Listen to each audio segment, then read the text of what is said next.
Welcome, everybody. Today, I'm going to talk about a library called Lhotse. It's a speech data representation library for the modern deep learning ecosystem. Before I start, my name is Piotr Żelazko. I'm the head of research at Meaning, where we try to improve people's experience in voice communications. And without further ado, let's start. So, first, let's talk about what should you be getting out of this talk. I think there are three types of audiences for this. Audience number one doesn't work with speech, so why should they care about this library? Lhotse's main aim is to make speech data much more accessible, much more easy to work with. Historically, it's been a mess. A lot of people are complaining, even people in speech. And this is why we started this whole project, to make it much more accessible. If you're working on language, maybe you want to work on spoken language. If you're working on core AI deep learning, maybe you want to give your methods a run in audio and speech. Audience number two, they do work with speech, but they do use other tools already. So why should they care? If you're in this type of audience, give a look at Lhotse and please listen to the rest of the talk. You might find that it will simplify the data-related part of your work. We have a lot of features that will help you organize, augment the data, and optimize your data loading. And finally, there's the third type of audience who work with speech, and they completely understand that this gap about data exists today, and they completely understand why this library is built. If you're in that type of audience, well, I need to say nothing more. So let's start talking about Lhotse. It's actually a part of broader ecosystem of speech modeling tools. This is called the K2 ecosystem. This is an effort that started about 2 years ago and has a broad community, including academia, contributors from Johns Hopkins University, and from the industry, from companies such as Xiaomi or Meaning. What we are doing here is we are building a very modern ecosystem where you can leverage existing tools like PyTorch. And we basically fill in the gaps. We build some things related to computing objective functions, decoding for speech recognition, data handling, and finally, complete recipes. So you can see that all those libraries here, we're going to specifically focus on Lhotse. As I said, we want to make the data more accessible. We want to make it easy to work with, and we want to speed up your R&D. So let's do a technical deep dive. Basic concepts from Lhotse. If you haven't worked with speech, you should know that the speech utterances, the speech recordings can be very long. Many of the data sets you would work with would actually be already cut into very short utterances. You can think sentences, you can think, for example, a phrase that I'm talking about. But more often than not, especially in actual real life deployments of different speech products, you're going to work with very long utterances, like the talk I'm giving right now. So we need to be able to represent that and work with that efficiently. The main abstraction is in Lhotse, the main three abstractions actually are recording, which is this whole long 10 minutes, 1 hour recording thing. A supervision, which might be, some piece of label, of annotation, of metadata that you have for this. It might be a transcript, might be a speaker identity for a given chunk of recording. Finally, there's cut. And cut is the thing that gives us flexibility, how we want to transform this data into some training examples for our models. Here, you can see that the cut is exactly the same as supervision. The red boxes are exactly aligned with the green boxes, and they correspond to different turns in a conversation. So speaker A said, "Hi, Bob." Speaker B said, "Howdy, how's it going?"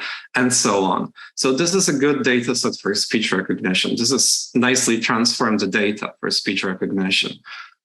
But we can take exactly the same kind of data and we can reshape those cuts a little bit into fixed size boxes, which have both speech and non-speech segments. And this is a perfect transformation for voice activity detection training. So we're trying to answer the question, is who spoke when, or when is there speech and when there is not. Cuts have a very pleasant to use API. You can actually use them in Jupyter notebooks, and you can plot the audio.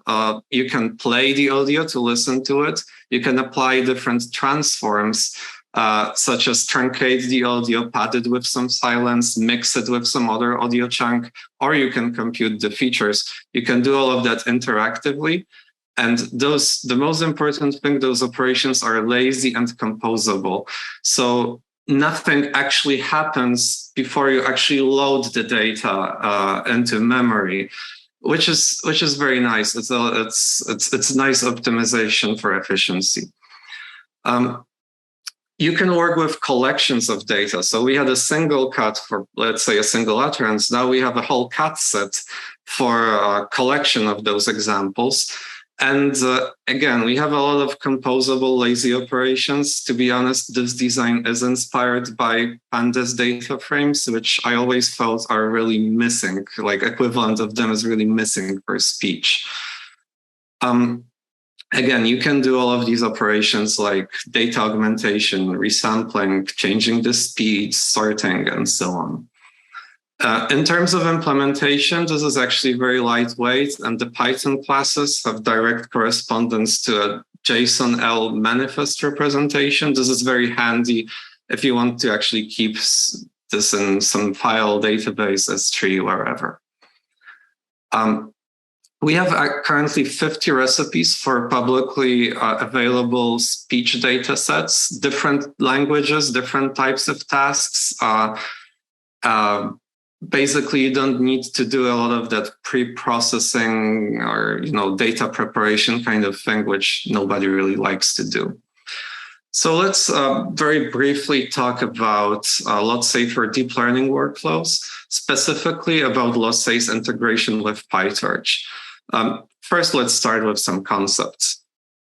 As I told you, there are different lengths of utterances. Even if we deal with short utterances, this could be a 3-word utterance, a 5-word utterance, a 20-word phrase. They will be very different in duration. People who work with NLP understand this problem well. They have examples, for example, for classification, which have different transcriptions of different size. And if we just pack them into mini batches without giving it any serious thought, we will end up with wasting a lot of GPU resources. So Lhotse provides some utilities to help amend that issue. This technique you can see here, this is usually referred to as bucketing. So Lhotse implements several PyTorch samplers, such as the bucketing sampler.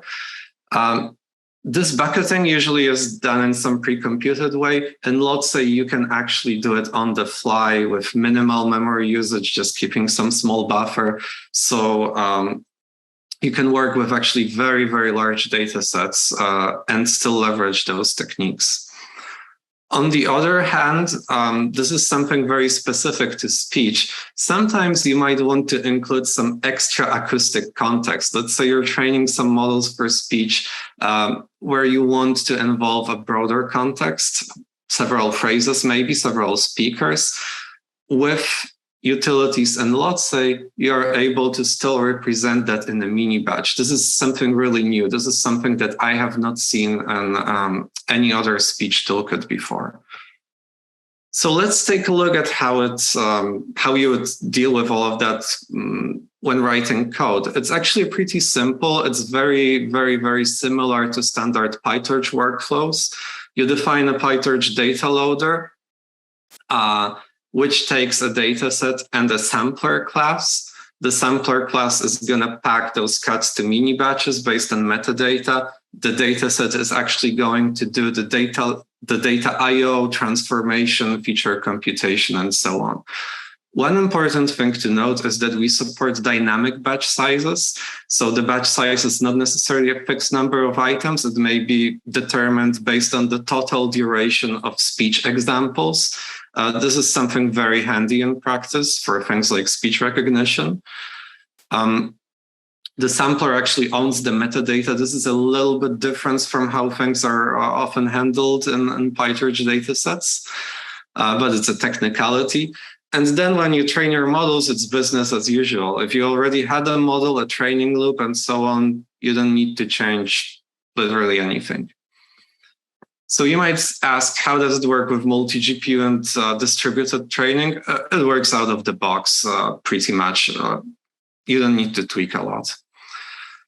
So by now you should have a nice overview of Lhotse. If you're interested, please try us out. You can install Lhotse from pip. There's plenty of materials you can learn more from. You can visit us at GitHub. You can read the documentation. There's a NeurIPS data-centric AI workshop paper from last year that you might want to read. There's also a 3-hour-long InterSpeech 2021 tutorial about the broader K2 ecosystem, which if you found this talk interesting, you will definitely want to check out. Well, enjoy working with speech data. Thank you for your attention and see you on the summit.